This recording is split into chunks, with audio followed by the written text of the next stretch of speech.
Hello everyone, and welcome back to the channel. Today, we're stepping back in time to a conflict that, while often overshadowed, completely reshaped modern warfare and revealed the shocking state of the world's most powerful empire. We're talking about the Crimean War and Britain's brutal experience on the battlefield. So, how did Britain, the superpower of the 19th century, get dragged into a war in the Black Sea? The story begins with the slow decay of the Ottoman Empire, often called the sick man of Europe. Russia, under Tsar Nicholas I, saw this as a golden opportunity to expand its influence, especially over the Orthodox Christians living under Ottoman rule.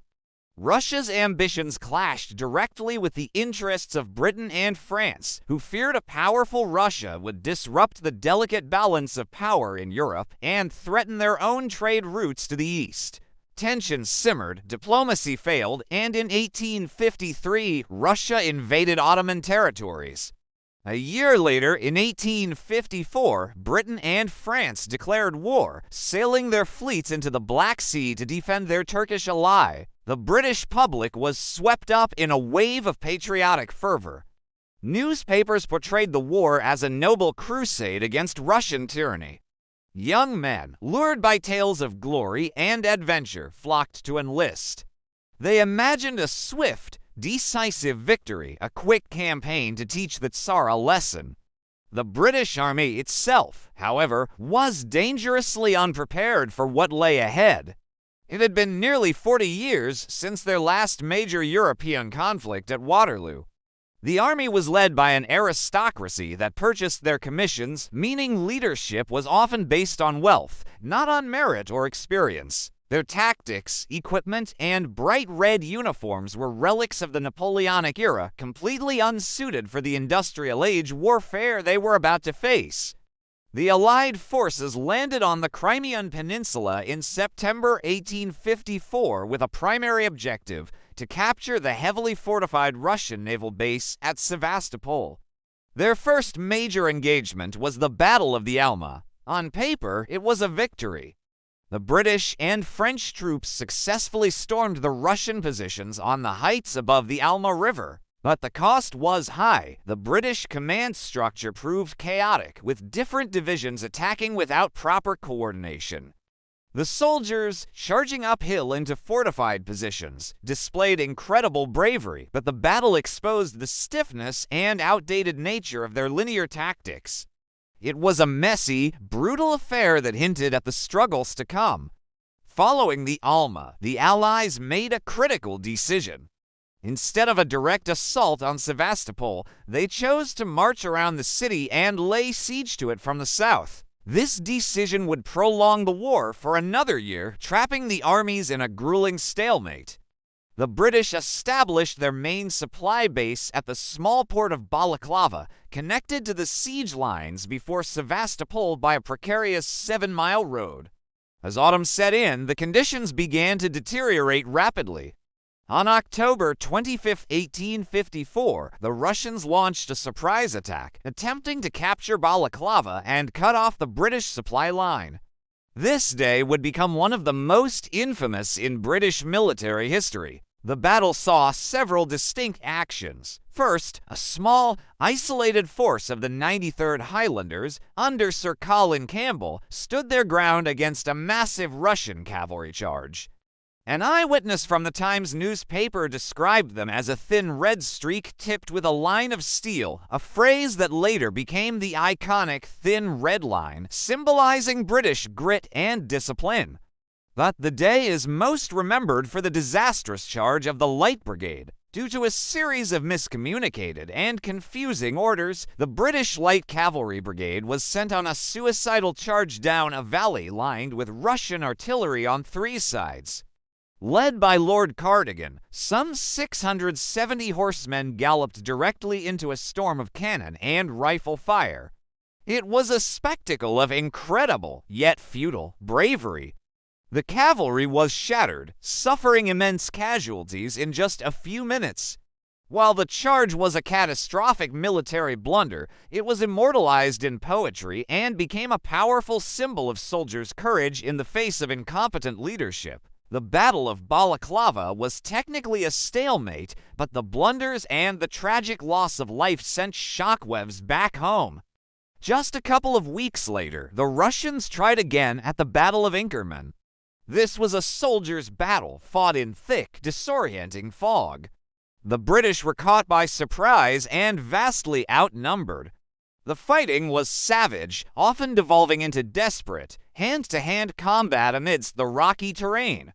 Regiments were separated, officers lost control, and small groups of men fought on their own initiative. Despite the confusion and chaos, the British infantrymen's stubborn defense and superior rifle, the new mini rifle, held the line until French reinforcements arrived to turn the tide.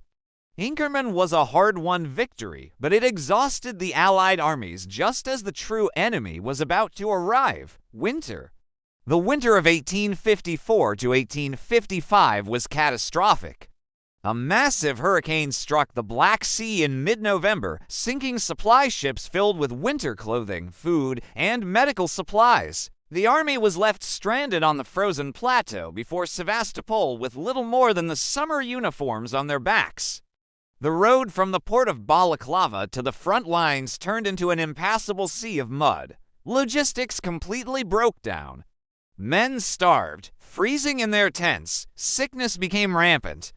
Cholera, dysentery, and scurvy swept through the camps, killing far more soldiers than Russian cannons ever would. Out of an army of around 25,000, it's estimated that over 18,000 were lost to disease and exposure that winter. Back in Britain, the public was horrified. For the first time in history, a war was being reported by civilian war correspondents. William Howard Russell of the Times sent back dispatches that painted a grim, unvarnished picture of the suffering and mismanagement. These reports, delivered to the public's breakfast tables, bypassed military censorship and exposed the incompetence of the High Command and the government. The public outcry was immense. The government of Lord Aberdeen fell, and a new administration was forced to take action. This public pressure and the horrifying reports from the front lines led to one of the most significant legacies of the war, the nursing revolution led by Florence Nightingale. She and a team of 38 volunteer nurses arrived at the British hospital in Scutari to find a scene of filth and despair.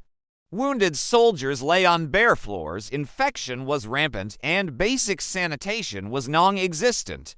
Nightingale, with her fierce determination and organizational genius, transformed the hospital. She enforced strict hygiene standards, ensured patients had clean bedding and decent food, and brought order to the chaos. Her tireless work, often making her rounds at night with a lamp, earned her the nickname the Lady with the Lamp. Mortality rates in the hospitals plummeted.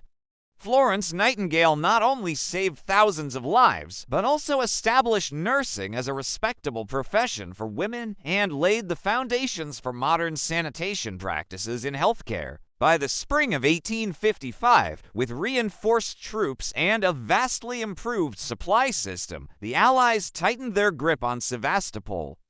The siege became a relentless grind of trench warfare, artillery duels, and bloody assaults on the city's fortifications. Finally, in September 1855, after a massive, coordinated assault by the French on a key fortress called the Malakoff Redoubt, the Russian position became untenable. They blew up their remaining forts, scuttled their ships, and abandoned the city. The fall of Sevastopol effectively ended the war. Peace negotiations began, and the Treaty of Paris was signed in 1856. So, what was the ultimate legacy of Britain's brutal campaign in the Crimea?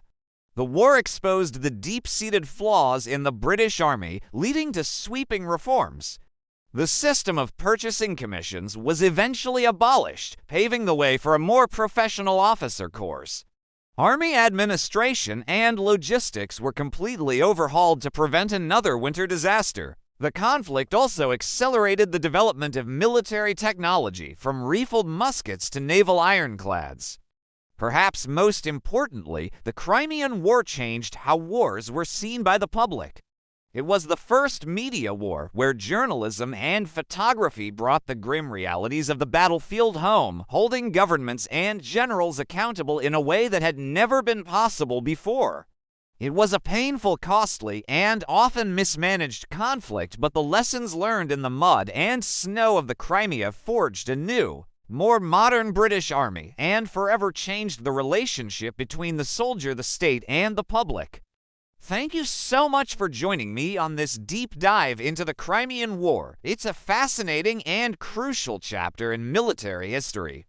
If you enjoyed this video, please give it a thumbs up and don't forget to subscribe and hit that notification bell so you don't miss our next historical exploration. Let me know in the comments what you found most surprising about this conflict. Until next time, stay curious.